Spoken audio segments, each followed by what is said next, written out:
This is Mohobe Nuggets of Wisdom podcast. We infuse, we energize, we inspire, and we empower entrepreneurs and entrepreneurs of all stripes in BW and beyond. Let me welcome to you to a short episode of Mohobe Nuggets of Wisdom podcast. We're going to talk about the Expo, the upcoming Expo that Mr. Khengere is here to promote. It's actually called the Home and Property Expo. We were part of the similar event last year, so he's here to talk about the one this year. I'm not going to talk much. I'm just going to ask you to hit the notification bell, to hit the subscribe button, to like our content, and to be supportive of our efforts. Please, please, please. I'm also going to remind you about my book, Mohobe Nuggets of Wisdom. What am I saying? Not Mohobe Nuggets of Wisdom. This is Nuggets of Grit. Momp Nuggets of Grit. That's the name of the book. Please reach out and get hold of the book. And it's only $3.95. Very, very affordable. Mr. Khengere, welcome to the studio. Thank you very much, Remohobe. It's always a pleasure to come. How are you feeling? How's your day? It's been a long one, but I should say I've made a lot of productivity today. Yeah. I'm quite happy. I know you very well. I've known you over the years, Joe Khengere. Yes, sir. But the viewer may not know you that much. Just share your condensed CV, if you don't mind. All right, guys. Basically, I was born to be a motorsport promoter. That's where I started everything remote event related. But now I've diversified into what the economy needs, is trying to be a responsible citizen, I should say. Just to shift away from the what we've come to speak about today, I must say I'm proud to be the first Motswana to have taken the first youngsters 15 years and below to an African karting championship. That's in motorsport. That's something that was a dream for me, that when I get to my faraway years, I'm a bit over 40, I should start giving back to the community. And in motorsport, just 2 weeks ago, we were in Pretoria. There were 15 countries with 40 young drivers, and Botswana was one of the counted. Congratulations. It's actually a milestone for this country. I believe motorsport has been around for a long time, but to have made it that far, I'm very happy. Did you win? I should say out of... we didn't win, because there were so many challenges, and the challenges were a question of experience. We got drivers there that have got over 6,000 hours on a racetrack. And you can imagine for a country like ours without a racetrack, and we've got kids doing position 12 out of 20. That should tell you that there's a lot of talent in this country that just needs to be nurtured. And just to hijack Remohobe and the nuggets of grit, if you... Of wisdom. Of a nugget of wisdom. If you are in the corporate world, you are listening to this podcast, if you are from the government, we need a racetrack. This country needs a racetrack.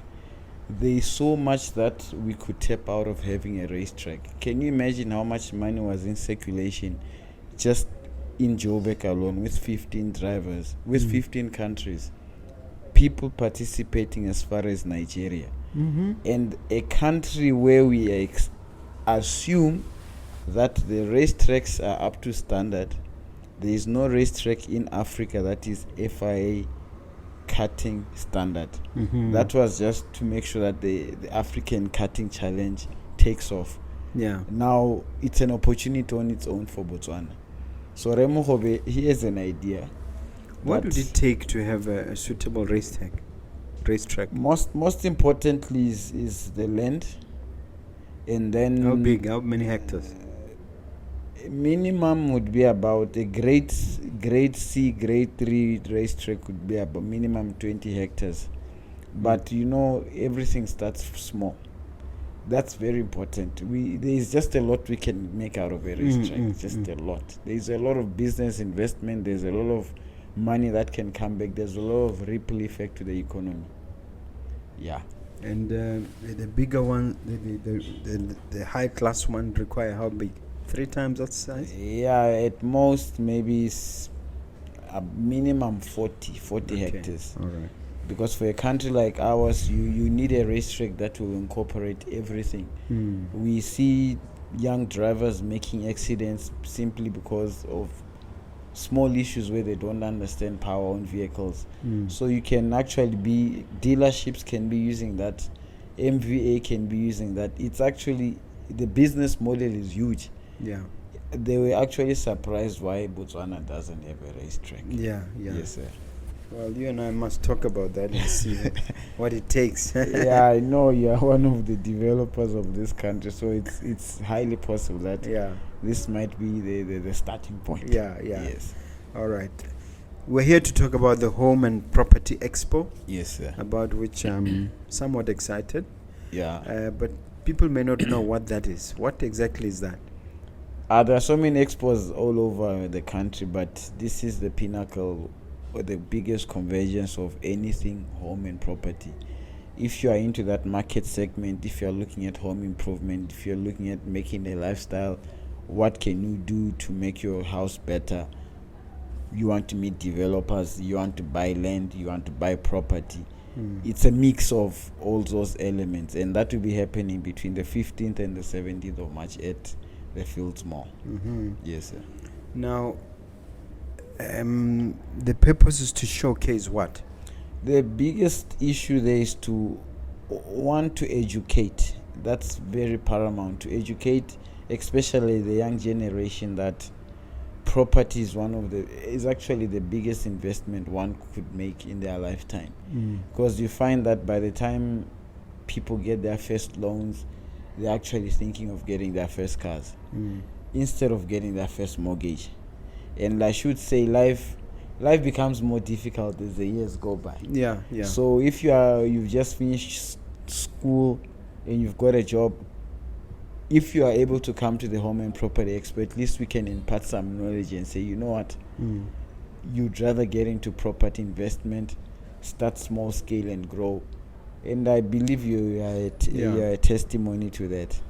Yeah. Tell me about last year's one. How was it, and what are the highlights? Yeah, for a first time event last year, I would say we captured a lot of people. When I say we captured a lot of people, it's good to have expos in malls. That is a fact. It doesn't matter which type of expo. If you have an expo in the mall, you're able to pick passing by traffic. People are not actually there for that event. That gives a ripple effect to the people who are out there trying to market themselves. So it gives good returns on investment.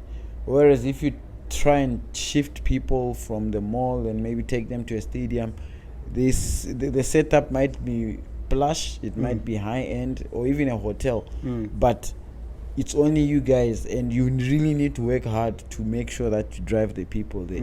Whereas in the mall, it's people are just passing by and they're like, oh wow, I didn't know I can see the Mogobe. I bet there are some people who didn't even know that probably Remo Hobe is a lawyer by profession. Okay. Because I personally have met people like that who say, oh, this gentleman does podcasts. Meanwhile, they don't know where the journey started from. Yeah. No, that's good. For us as Mogobe Inc., we'll be able to showcase Mopond, which is our agency. We'll be able to showcase Mogobe Inc., which is our main parent company, which is responsible for most of the developments, and it houses our employees who manage all this. We'll be able to showcase the law firm, 100%. Which is responsible for the legal work. But all these things, all our properties, why we like Home Property Expo is because all our businesses center around property. Yeah, that's so true. To that extent, a Home and Property Expo is ideal. But tell me as to what corporates you are partnering with and who we can expect to see there. Okay, for a start, I should say last year we were able to beg Remo Hobe to be a guest speaker, and this year we are coming in officially, guns blazing. Mogobe Inc. is coming all out, guys. You will see what it means when you have a high-end company or entity or organization like Mogobe being part of an event and going all out. And I must say, I'm proud of you, Mogobe. The other day we came here for a meeting and I found there are some interns.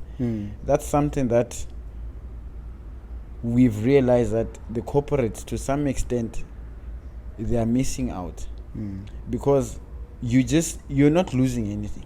You just need to have an intern. Imagine if all the big companies had interns, one of each. It means there'll be a lot take interns. We always take interns at the law firm. You see, we take interns in the property business. We're willing to take interns on the podcasting space. Yeah. So which means you are actually developing not just the country, but developing human resource. Absolutely. And that's essential. Very important for the corporate world. The advantage with us is that if they come and become part of the company, we allow them an opportunity to attend the mentorship program. We have the Mogobe real estate mentorship program as well. Wow, that's nice. So you come in as an intern, you have additional bonuses as well. So some of them say they can't make it on a Sunday, but some of them do make it to these meetings. Now just tell me, out of curiosity, how does this mentorship program work? Can anyone interested? This is how it works. Anybody who is interested in the built environment, as in property, and has a desire to grow and to gain wealth, can become part of the mentorship program by getting in touch with my PA. There's an amount of money that is to be paid. I won't say the amount, but it is spread over the period of 6 months to make it easy for people to afford it. And we have a curriculum. The most important part of the curriculum is having that brain transplant, as it were. I know I'm exaggerating, but what it means is that a mindset change to understand the personal development aspects of property. How important it is to be geared up for personal development, to be into readership, to be into the idea of being a sponge and absorbing knowledge. So I spent like the first 2-3 sessions trying to reorient them into the idea of going back to many years ago when they were at school, the idea of taking in information. And the curriculum is packed with books. These are books by multi-millionaires that I have been exposed to.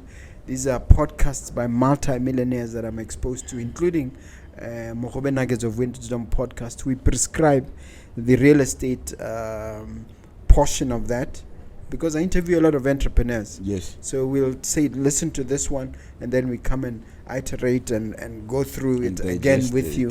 Okay. And then we prescribe books like The Millionaire Real Estate Investor, books like Rich Dad Poor Dad, books like so many books having to do with real estate, including Cash Flow Quadrant and many others. Nice. And then we ask you to go and read certain chapters in that book and come and share in the class. And then I then share with those ideas and interact with you on those ideas. And then also I invite industry experts, real estate experts like entrepreneurs, which include estate agents, which include developers, which include many others who've appeared on Mogobe Nuggets of Wisdom. And then there's a chance to interact and to develop the ecosystem even further. Nice. And you get a chance to also get to know these people at a personal level and to be able to know how they did what they did and achieved the level that they did. So I'm very, very excited because it's our year number 4. We started in 2021. Okay. Yeah, just at the height of COVID when we started this program. Oh, okay. So it's in its 4th year. It's starting the start of the 4th year now. So we're very, very excited. We've graduated 5 cohorts. So the cohorts we're on is the 6th cohort, which will now be finishing end of March. Yes. And then there's a new cohort coming the 7th cohort coming in April. So I'm very, very excited. I'm always posting about it on social media because I'm very excited about this. I think I should join the program. 7th one. Yeah. I should definitely. You're quite welcome. You're quite welcome. Yeah. Anyway, this is about the Expo. It's not about me. It's not about the mentorship program. Yes. Although I get excited when you talk about it, but talk about the Home and Property Expo, and tell us first, what was the initial spark for you particularly? I may have asked you this in the previous episode. Yes. And dear viewer, feel free to type Joe Khengere down there, and then you'll get to see him on the other. But I'm just curious, what sparked it? I think when I slowly got to realize that there is a need for facilities for, like I said, my background is motorsport. When I realized there is need for motorsport facilities, I saw the need to understand the property market and to understand what it entails. And one thing that I never do is get into something that I don't understand, that I don't do. So the first kick was to understand the property business or property algorithms. You have a networking platform with these people. Now you can't go around town, office to office, Mr. Umesh, no, you just try and bring them in one place, bring everybody who's a player into the property game, and then map a way forward from there. At the same time, also giving back to the community, because you wanted to make sure it's their worthwhile, you're worthwhile, as well as the community as well. Yeah, it has to be worth everybody's while. And the last year's one, you had also, what I liked about last year's one, you had a lot of people who are involved in the built environment, not from the point of view of just property developers and property investors, but you had people who were actually selling goods and services in the space. Speak to that, and I don't know whether you'll have the same people. Yeah, definitely we'll have the same people. One very important thing that we realized with the inception of the project was sometimes people get scared or get duped or don't understand. For instance, if you're going to buy property, the house is 1.2 million. You might find that you qualify, but it's either by the time you're trying to finalize the sale, then you're getting into issues where, but I was not told about this amount, but I don't have this. So bringing people to one platform actually allows where you can meet a seller. Because you will have banks there. Yes. You have insurance companies there. 100%. You have people who are selling tiles there. Yes. You have people who are selling. Some of them I've had on the Nuggets. Yeah. You have suppliers.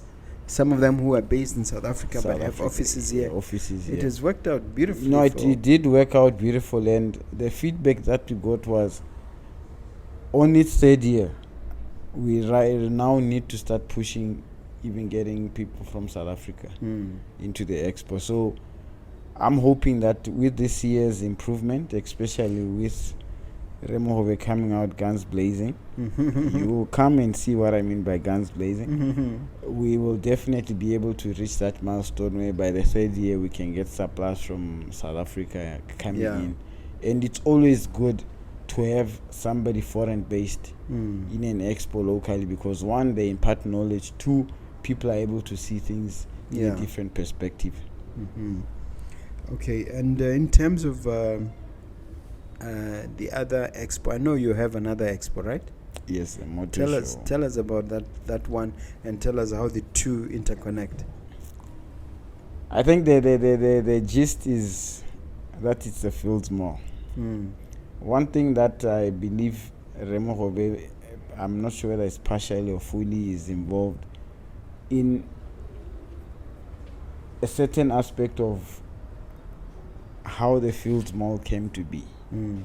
It's if you don't know the history of Fields Mall, when you hear that it's only local investors, local developers, it gives you that confidence to say, you know what, everything is possible. One thing that I noticed, at least right now, it's fading away. Every time people see the plush or things that they don't expect, they will always think, no, it's people from outside Botswana. And this is a mall that is 100% citizen owned, and knowing a person of Remo Hove's caliber, that's something that as a country we should be proud of. A mall that is 100% citizen owned. We should understand that to have partners if you understand business, to be in partnership alone, just the word partnership alone is a headache. So to find you in a state where you can build a multi-million pull-up project and it actually takes off and it's growing big, that's a plus for this country. Yeah. The one thing that people may not appreciate also is that even in the physical place where the mall is where you used to have your race tracks. Yeah. In the old days. The old days, Fields Mall has got a rich history with the desert race. It used to be called Cotton Fields. It's one of the places where if you are really into motorsport, you get inspired and say, you know what, this place made us. Yeah. For those of us who love motorsport. Yeah. Okay. So, talk to the viewers to persuade them why they should make their way there and where they stand to benefit as we wrap up. Yeah, as we wrap up, to the other podcast listeners who might be in this home and property industry, the doors are still open. It's not too late for you to come and exhibit. It's an open door policy. You might be small, thinking, how do I expand my property business? Talk to us. We are not, nothing's cast on stone. You are a youth, you are trying to kickstart yourself. We've also gone through that phase. Talk to us, we can accommodate you. To the spectators, the viewers, people are going to come shopping. People are out there saying, okay, what is property all about? This is a platform for you to come and learn and understand what property is all about, how you can invest in property, and what the future is. Because where the economy is going now, it doesn't matter in this country or South Africa, worldwide, you need to have a solid anchor of your finances. Okay. And properties, the biggest. Are you willing to talk about money? How much does one need to book? Just give us the different rates for different gazebos. Yeah, the cheapest, which is a 5 by 3.5, it's going for 3,500, but that's for high-end industries. If you are an SME and you're a startup or you're a youth, there we give stalls at half price. We are also encouraging people to come, especially if you are in the property business, because we are going to be having students from Baisaho that are coming to basically network, learn, see. So you might find somebody who might get a job there. And that's what's important for us, to see the growth in all avenues. Okay. Yes. This is fantastic. Give them all the contact numbers. How do they get hold of you? Not just you, the organization, for purpose of booking, for purpose of coming. Yeah, for purposes of booking, you can use 77046600. That's the Mascom, or 77527576. That's Orange. 735018. That's B Mobile. You can also visit the mall just to get MC or Ayanda, who will take you through the floor plan, and then she'll give you our contacts from there. Okay. As we speak, there are people there who are willing to register you. There are people there who are willing to register. Or do you have a separate office where the main office is? No, the rest of the year. The rest of the year, our main office is in Molapo Crossing. Molapo Crossing, where exactly? By Maverick Go-Karts. Yeah, you know how it is. Where your home is, it's motorsport. Yeah. And then everything else follows. And you can book from there as well. You can book from there as well. Yes. All right. Any final words? My final words is to all the viewers, continue viewing, get more people to subscribe and follow.